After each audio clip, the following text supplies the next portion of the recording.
জীবনে প্রথমবারের মতো সচিবালয়ে প্রবেশ, তাও আবার প্রধানমন্ত্রী হিসেবে। তারেক রহমানের জন্য এই দিনটি ছিল বিশেষ। তাই রমজানের প্রথম দিনকে প্রতিশ্রুতি পূরণের কাজে লাগালেন বাংলাদেশের নতুন প্রধানমন্ত্রী। দায়িত্ব নেয়ার পর প্রথম কর্মদিবসে একের পর এক জনকল্যাণমুখী প্রকল্প বাস্তবায়নে নামলেন প্রধানমন্ত্রী তারেক রহমান।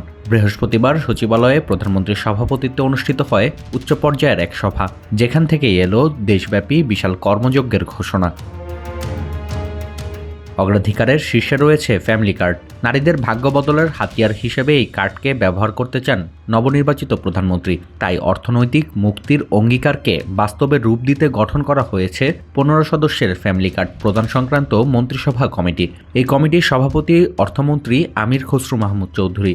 এছাড়াও কমিটিতে রয়েছেন সরকারের নীতি নির্ধারক এবং বিশেষজ্ঞরা। ঈদ উল ফিতরের আগেই নারীদের হাতে এই কার্ড পৌঁছাতে চান প্রধানমন্ত্রী তারেক রহমান।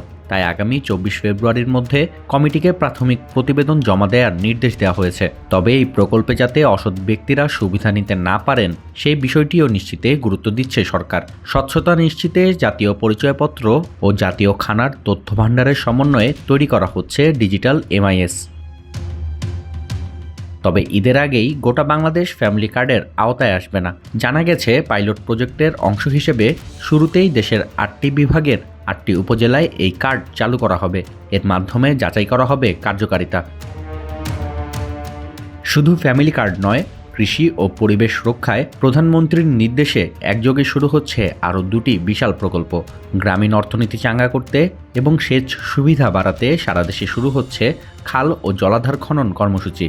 পানি সম্পদ মন্ত্রী শহীদ উদ্দিন চৌধুরী অ্যানি জানিয়েছেন, 180 দিনের একটি ক্রাশ প্রোগ্রামের মাধ্যমে দেশের বেশিরভাগ খালের কাজ শুরু করা হবে।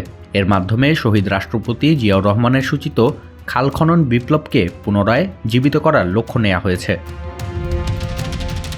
পাশাপাশি জলবায়ু পরিবর্তন মোকাবেলায় আগামী 5 বছরে মোট 25 কোটি গাছ লাগানোর উচ্চাভিলাষী পরিকল্পনা নিয়েছে সরকার। পরিবেশ মন্ত্রী আব্দুল আউয়াল মিন্টু জানান, প্রতি বছর গড়ে 5 কোটি গাছ লাগানো হবে, যার সূচনা হবে আগামী মে মাসে। মন্ত্রী পরিষদের প্রথম বৈঠককে সরকারের কাজের গতি নির্ধারণের এক বড় মাইলফলক হিসেবে দেখছেন বিশ্লেষকরা।